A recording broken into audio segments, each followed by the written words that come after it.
नमस्कार, मैं हूं आचार्य विक्रमादित्य। आज हम उपस्थित हैं आपके समक्ष धनु राशि के लिए कैसा रहेगा ये समय, ग्रहों का परिवर्तन, वो भी कौन से, शुक्र और बुध का परिवर्तन। देखिए, शुक्र जो है बड़ी तेजी से परिवर्तित होते हैं और बुध भी बड़े विभिन्न विचित्र प्रकार का उपयोग उपस्थित ग्रह योग उपस्थित करते हैं। देखिए, अभी क्या है कि इस वर्ष में विशेष तौर पे कई प्रकार के परिवर्तन का ये मास, जनवरी का ही मास है, कई प्रकार के परिवर्तनों को लेके आया है। बड़े बड़े ग्रह जो है वो विशेष तौर पे परिवर्तन की तरफ जा रहे हैं। बुध मार्गी हो गए इस मास में, और जो शुक्र है वो 22 जनवरी को राशि परिवर्तन की तरफ जा रहे हैं। तो ये दोनों का परिवर्तन जिस प्रकार का योग लेके आया है और बड़ा महत्वपूर्ण रहेगा आपके लिए।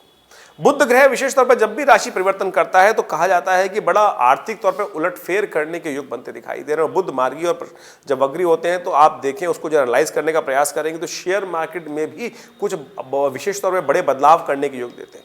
बुध और शुक्र का जो विशेष तौर पर जो आधिपत्य वो किस पर है, आमतौर पर आज कलयुग कलिकाल के अंदर बिजनेस पर, आर्थिक स्थिति पर बड़ा उसका व्यापक प्रभाव रहता है और दुनिया पर भी इन ग्रहों का प्रभाव पड़ता है। बुध का शुभ प्रभाव उत्पन्न होता है। बुध को आमतौर पर जोड़ा जाता है गणित से, कानून से, वाणिज्य से, त्वचा से, दवाई इत्यादियों से, लेखन से, तर्क से और विशेष तौर पर बिजनेस इत्यादि से, मैनेजमेंट से विशेष तौर पर बुध ग्रह संबंध रहता है। वहीं यदि हम व्यापार के संबंध में बात करें तो ये जो परिवर्तन व्यापार के विशेष तौर पर दिखाई देते हैं वो बुध के परिवर्तन के साथ साथ ऐसा दिखाई योग बन रहा है कि धनु राशि वालों के संबंध में स्वभाव पर, विशेष तौर पर व्यक्तित्व पर कुछ ऐसा दिखाई देता है कि कुछ नई खोज की तरफ, नए कुछ अनुसंधान की तरफ आपके विचार बढ़ सकते हैं और आपका जो दृष्टिकोण है बड़ा व्यापक हो सकता है। आमतौर पे आपकी राशि जो है वो ऐसी है कि कुछ नई खोज की तरफ आप लगे रहते हैं। दार्शनिक तौर पर आपका, धार्मिक तौर पर आपका दिमाग भी अच्छा रहता है और बड़े स्पष्टवादी आपकी राशि वाले लोग माने जाते हैं। तो ग्रहों के दृष्टिकोण से ऐसा योग बन रहा है जो आपका ये बुध का परिवर्तन जो है विशेष तौर पर कैरियर में, कारोबार में, शिक्षा के क्षेत्र में आपके लिए कुछ विशेष योग बनाने के योग दे सकते हैं। यदि ग्रहों के दृष्टिकोण से देखा जाए तो गुरु और बृहस्पति का जो आपकी राशि पर जो आधिपत्य है बृहस्पति का विशेष तौर पर, वो आपकी राशि पर ऐसे आच्छादित है कि आपका प्रभाव बहुत बढ़िया पड़ सकता है।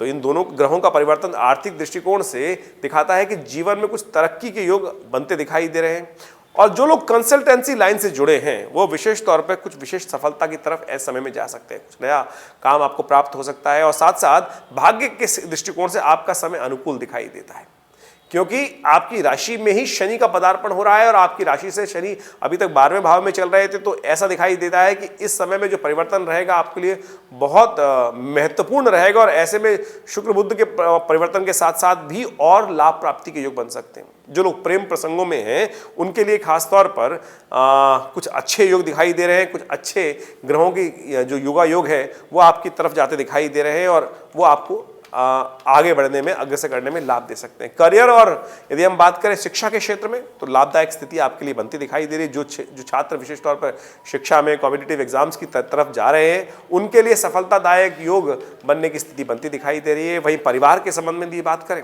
देखिए, परिवार को देखने के लिए चतुर्थ भाव माना जाता है आमतौर पर। पारिवारिक दृष्टिकोण से ग्रह दिखाते हैं कि सुख शांति के योग अच्छे दिखाई दे रहे हैं।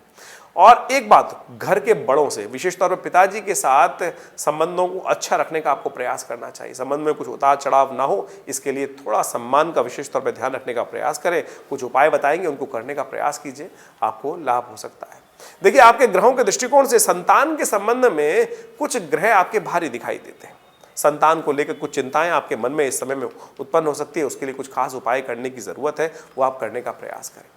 बृहस्पतिवार के दिन विशेष तौर पर एक काम करें, आप पीली चीज़ों का दान कर दीजिए। बृहस्पतिवार के दिन किसी ब्राह्मण की सेवा करें, उनको पीले वस्त्रों का दान कीजिए। आप बेसन के लड्डुओं का मंदिर में भोग लगा सकते हैं या एक काम कर सकते हैं, आजकल पीले फल जितने भी आ रहे हो, संतरे इत्यादि जो है, उनका दान, खट्टे फलों का दान करने का प्रयास कीजिए। ये आपके लिए बहुत अच्छा रहेगा। देवगुरु बृहस्पति का जो मंत्र है, हम ग्रांग ग्रींग ग्रोंग से गुरुवे नमः, इस मंत्र का जप करें। एक सरल उपाय और कर सकते हैं, पीली दूध में थोड़ा केसर डालकर उस खीर का भोग लगाकर गरीबों में वितरण करें। ये छोटा सा उपाय है, इससे आपको बहुत लाभ प्राप्ति के योग बनेंगे और आपके जीवन में शुभ होने का योग बनेगा। फिर भी यदि आपके मन में कोई शंका चल रही है और आपके लिए दिखाई देता है कि कुछ समस्या विकट है तो आप चिंता ना करें। नंबर्स आपके सामने स्क्रीन पर हैं, व्हाट्सएप के माध्यम से आप अपने प्रश्न को लिखकर हमें भेज सकते हैं। हम बहुत जल्द आपको उसका निदान अवश्य भेजेंगे, आप उसका लाभ लें। परिवर्तन होगा, समय कभी भी एक सा नहीं रहता, परिवर्तन की तरफ जाता है समय, आप यदि सही प्रयास करेंगे तो आपको शुभ लाभ भी प्राप्त हो सकता है।